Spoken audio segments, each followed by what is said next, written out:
अकेला है भाई दोनों।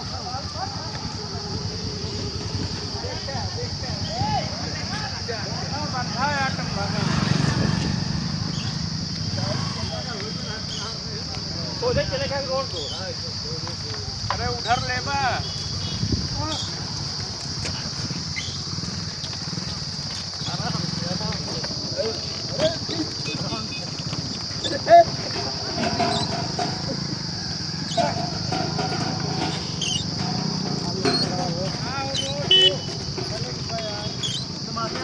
हाँ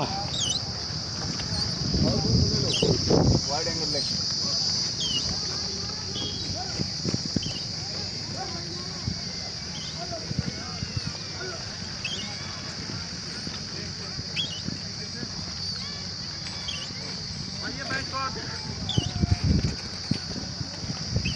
बैक शॉट आइए। आ जाओ भाई सामने से लगा आ जाओ। कार को बोलेगा अरे अरे सर क्या जरा पांडे जी आइए जरा ये पांडे जी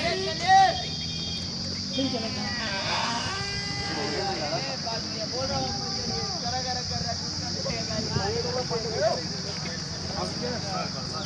आइए अनिल जी आइए आप।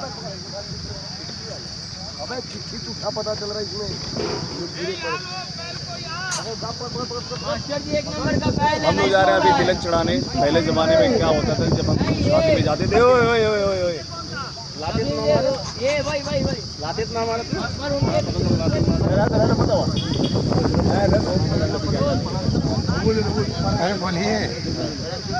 अरे क्या बोलो, यहाँ तो सांस अटक जा रही है बैलगाड़ी पे बैठ करके। तो पहले जब हम तिलक चढ़ाने जाते थे तो बैलगाड़ियों से जाते थे, तो वही एक फिल्म में हम दिखाए रहे हैं कि बैलगाड़ी से तिलक चढ़ाने जा रहे हैं। बर्तन है, मीठा है, कटहल है, पूरा सामान 10 बैलगाड़ी और पीछे है, सब लोग साथ में लेके जा रहे हैं। तो बस वही है छोटा सा। देखिए जो अपने बचपन में नहीं बैठे, हम फिल्मों में बैठ पा रहे हैं बैलगाड़ियों पे।